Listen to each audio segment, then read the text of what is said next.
Oh, a new Tatsuki Fujimoto one-shot manga. It's feature length? 200 pages?! Oh, I can't wait to see what crazy shit Fujimoto's put out this time. You know how I can die from my illness? How does that make you feel? Your mom. She wants you to film her until her dying breath.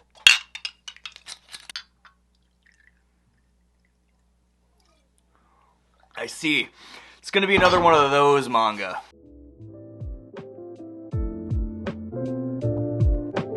Okay, so I'm assuming if you're watching this video, you've probably already read the feature-length one-shot manga by Chainsaw Man creator Tatsuki Fujimoto. Following his critically acclaimed 2021 one-shot manga Look Back, Fujimoto has once again shaken up the world of manga with Godbye Eri. It almost feels like I'll never be able to do Godbye Eri justice after just 2 reads and a few hours to marinate on it. But I feel like if I don't put my thoughts out on YouTube, I'll literally explode. So let's just jump into the analysis. First of all, we could actually kind of tell this is going to be a really sad one from the beginning just by the title in Japanese. It's Sayonara Eri. Just a little Japanese lesson for you guys. You don't usually use sayonara when you say bye to your friends like you're going to see them again. You say sayonara when it's more of a permanent goodbye, like if you're getting a divorce with your wife or, you know, someone's dying at the hospital and they say, Sayonara, wasuranai de. And it's like really depressing. So that's kind of the context I went into Sayonara Eri with. If you expected Godbye Eri to be anything like Chainsaw Man or Look Back, get ready for quite the whiplash. If I had to compare Godbye Eri to another work of Tatsuki Fujimoto, I would say it has a weird introspectiveness that would be comparable to that of his former full-length manga series Fire Punch. Not only do Fire Punch and Godbye Eri share the same philosophical nature, they also have the same kind of jarring ups, downs, lefts, and rights. The one thing that stands out most to me in Godbye Eri was Fujimoto's masterful use of perspective, and I mean this in more ways than just one. The manga is mostly shown through the perspective of the main character Yuta's smartphone footage, which almost feels like you're watching a home movie in real life.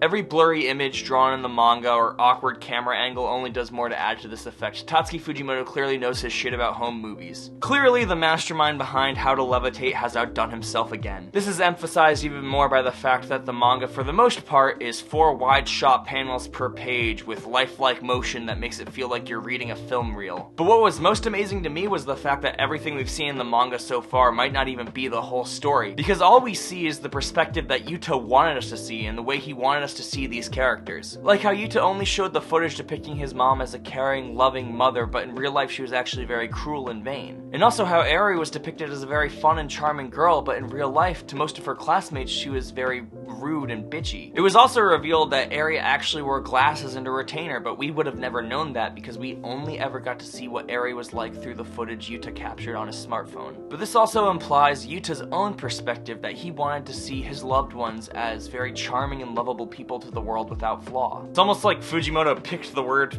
perspective out of a hat and made a whole ass manga to flex his skill with it. But this isn't where the perspective showcase ends. No, Fujimoto himself decides to take the perspective into his own hands and add a fantastical element himself, by having Eri actually be a vampire and by having Yuta blow up the building in the end. The ending, which was only about 10 pages out of the entire 200-page manga, felt like a mismatched punchline to a very dark and depressing joke, which is actually a parallel shown at the beginning of the manga when Yuta showed the footage of his mother dying and then blowing up the hospital. This makes the entire one-shot feel like when you're, like, trauma dumping to a friend and they're clearly taken aback by it, then you awkwardly go, haha, just kidding, and it's just really uncomfortable. And to me, that is classic Fujimoto. In all of Fujimoto's works, even back to the one-shots he made when he was in high school, he always had this kind of Tarantino-esque subversion of expectation. It must feel like a fever dream to non-Fujimoto fans to see us raving about the wildest shit like we're some kind of cult. And at this point we might as well be, because I'd personally give away my firstborn child for Chainsaw Man Part 2 to come sooner. Alrighty, I'll calm down, I'll stop being thirsty. Another thing I thought was amazing, and I don't really see too many people talking about, was the usage of Yuta's father as an anchor to reality throughout the ambiguity of the home footage. There's so many moments where the dad's face implies so much with the pained look he's always wearing. A great example of this is in the beginning of the one-shot when Yuta's mother asks him to film every moment from now on until her death, and Yuta's father's clearly uncomfortable by this, looking back at her and back at the kid and back at her. I feel like every fantastical moment of Yuta's film was brought back to reality by his dad. Like the scene where Yuta's father breaks the immersion saying, "Was that good?" after telling Eri to stay away from his family and to never come back again.